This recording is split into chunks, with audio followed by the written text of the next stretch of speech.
Did she take her own life, or did someone want us to believe that? Because there were multiple punctures on her chest and head, and the wounds were very precise and intentional. The note said, "I'm sorry, I didn't mean to do it." And even though it looked like her handwriting, it still didn't make any sense. What truly happened? To those who knew her, Carolyn Whitman was more than just a nurse. She was a lifeline, a woman who dedicated her life to healing others, bringing comfort to patients during their most vulnerable moments. Her colleagues described her as compassionate, tireless, and always willing to go the extra mile. But behind the kind smile and reassuring presence, Carolyn was facing a storm of her own. Carolyn's personal life was far from the picture-perfect image many believed it to be. Her marriage to Gary, a man she had been with for over a decade, was quietly falling apart. Friends say Gary had always adored her, but things changed when he discovered that Carolyn had been having an affair not with another man, but with a female colleague from the hospital. When Gary found out, the confrontation was anything but quiet. He demanded she end it immediately. Witnesses recall heated arguments, some even claiming they heard him threaten her life in the heat of the moment. But was it just anger, or did he actually mean it? Her affair with her colleague, Paula, had started as an emotional escape. What began as innocent conversations during late-night shifts grew into something neither of them had anticipated. Carolyn had confided in Paula about her growing frustrations at home, about how Gary had become increasingly complicated to understand. Paula listened in a way Carolyn felt no one else ever had. She felt understood, even seen, in a way that reignited something she hadn't felt in years. But as the connection deepened, the lines blurred, and the relationship quickly crossed into forbidden territory. The affair gave Carolyn the comfort and escape she thought she needed, but it didn't come without complications. Paula, though just as enamored, was more cautious. She was fully aware of the risks. They worked together, after all. Arguments started to bubble to the surface when Paula felt Carolyn was being careless, too public with their growing closeness. Paula had urged Carolyn to make a choice. Her marriage or their relationship. She couldn't stand being the secret anymore, and the pressure began to weigh heavily on Carolyn. Their once passionate relationship started to shift, affection giving way to tension. Paula's demands grew louder, while Carolyn grew more conflicted. The mysterious murder event began inside Springs Crest Hospital, 3:47 a.m. It was supposed to be a routine night shift, the kind Carolyn Whitman had worked dozens of times before. Patients were resting, charts were being updated, and the hospital carried on as usual until it didn't. I remember seeing someone leave, wearing scrubs like the rest of us, so I didn't think much of it. They moved, but honestly, it's not unusual around here.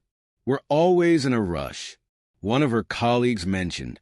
When detectives reviewed the security footage closely, something stood out. This person moved with a sense of familiarity, like they knew exactly where they were going. Was it someone Carolyn worked with, or was it someone who had been watching her for a long time? Early theories began to form. Could Carolyn have taken her own life in a moment of despair, staged the scene to hide deeper struggles? Or was this carefully orchestrated to make it look like suicide? But then the question becomes, why would the killer leave such an obvious clue? A note in Carolyn's own handwriting. Was it a mistake, or a calculated move to mislead investigators? The note had been one of the key pieces of evidence. At first, authorities believed the handwriting was an exact match to Carolyn's, but then a second look at it proved otherwise. Some things didn't fully add up. There were subtle differences, slight curves, spacing issues that don't match her usual style of writing. The note, once believed to be a final message from the victim, was now a potential piece of evidence planted to mislead investigators. Someone had gone to great lengths to cover their tracks, and now the search for the real killer began in earnest. As investigators began piecing together the timeline, the layers of Carolyn's complicated life started to come forth. And with them, the list of potential suspects grew. Whoever did this knew Carolyn well enough to make it personal. But was it someone she feared or someone she trusted? When detectives began their search for answers, one name quickly rose to the top of their suspect list: Gary Whitman, Carolyn's husband. In the weeks leading up to Carolyn's murder, Gary had sent a series of increasingly threatening messages. Friends say he felt humiliated, betrayed by the affair she was having with a female colleague at the hospital. He was angry, but was he angry enough to kill? Gary seemed like an obvious suspect. The husband with a broken heart, a bruised ego, and the motive to seek revenge. Many didn't think Gary did it. He was upset, yes, like everyone else would be. Nobody think he meant it. People say things when they're hurt. With further questionings, Gary insisted he had spent the entire night at a pub with his friends. According to them, he was too drunk to even stand by the end of the night, let alone commit murder. But could their word be trusted? The detectives in charge of the investigations reviewed the bar's security footage extensively. Mr. Whitman was seen arriving at 9 p.m. and was still there well into the early hours of the morning. Gary was angry. He was hurt. But was he capable of murder? Or were his threats just empty words thrown in the heat of the moment? If Gary didn't kill Carolyn, then who did? When detectives began digging into Carolyn's financial records, they uncovered something no one saw coming. Carolyn wasn't just in debt. She was drowning in it. Credit cards maxed out, large sums of money disappearing into mysterious accounts. And yet, her closest friends had no idea. Her friends said Carolyn never mentioned anything like that to them. If she was struggling, she hid it really well. Investigators traced several payments to offshore accounts and anonymous transfers that led nowhere. Dead ends, shell companies, and false identities. Someone or something didn't want to be found. Was Carolyn being blackmailed? Was she caught up in something she couldn't escape? Or had someone she owed money finally had enough? And here's where things take an even darker turn. Investigators found a troubling pattern. Withdrawals were made just days before her murder, followed by a sudden stop. Had she paid someone off, or was she unable to come up with the cash? Could Carolyn's financial desperation have led to a confrontation that turned deadly? And if so, who was on the other end of those payments? Digging deeper into Carolyn's life, detectives didn't rule out the fact that it could possibly be one of her fellow colleagues at the hospital. She was always so perfect, got all the praise from the higher-ups. You know, people like her never have to work for promotions. It was always about her. In a hospital like that, where power struggles are inevitable, Carolyn wasn't just a nurse. She was a star. But with that status came enemies. Some were just envious of her success. Could it actually be one of her co-workers? And then a breakthrough came. It was a moment investigators had been waiting for.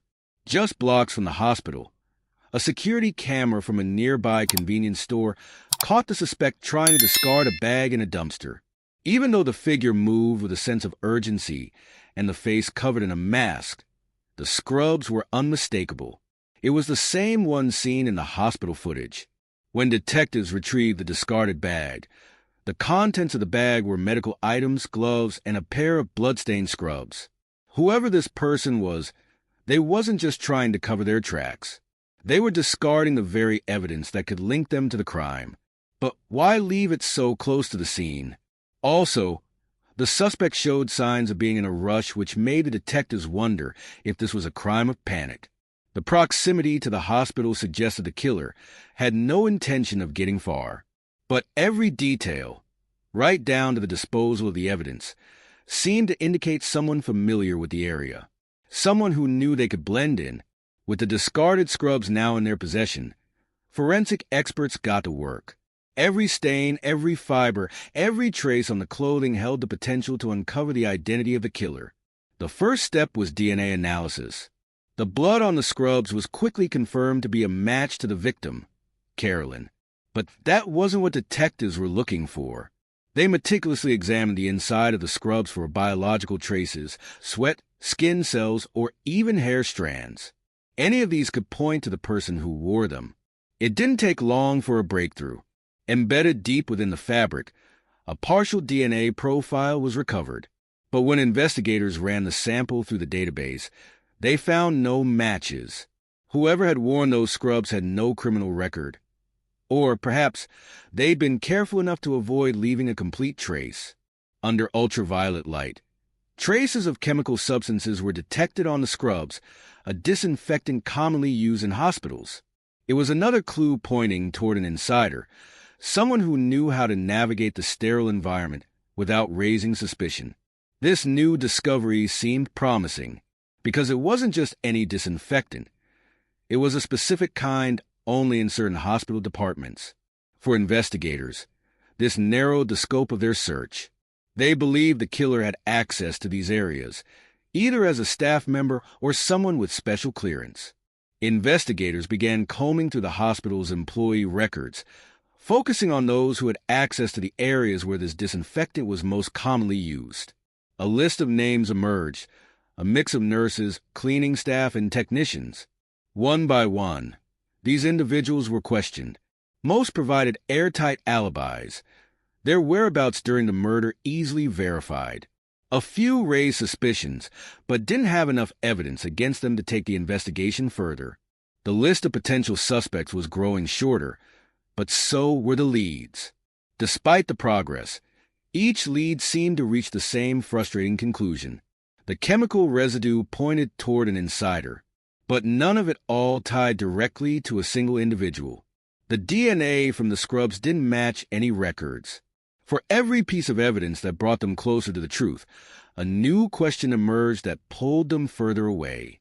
How could someone who left behind so many clues still remain untraceable? Was the killer truly this careful, or was it all just luck? For the hospital staff, life continued, but not without a shadow. Many still whispered about the case, questioning whether they were walking past the killer each day. The once close-knit team now found themselves eyeing one another with suspicion, the fear of betrayal weighing heavily.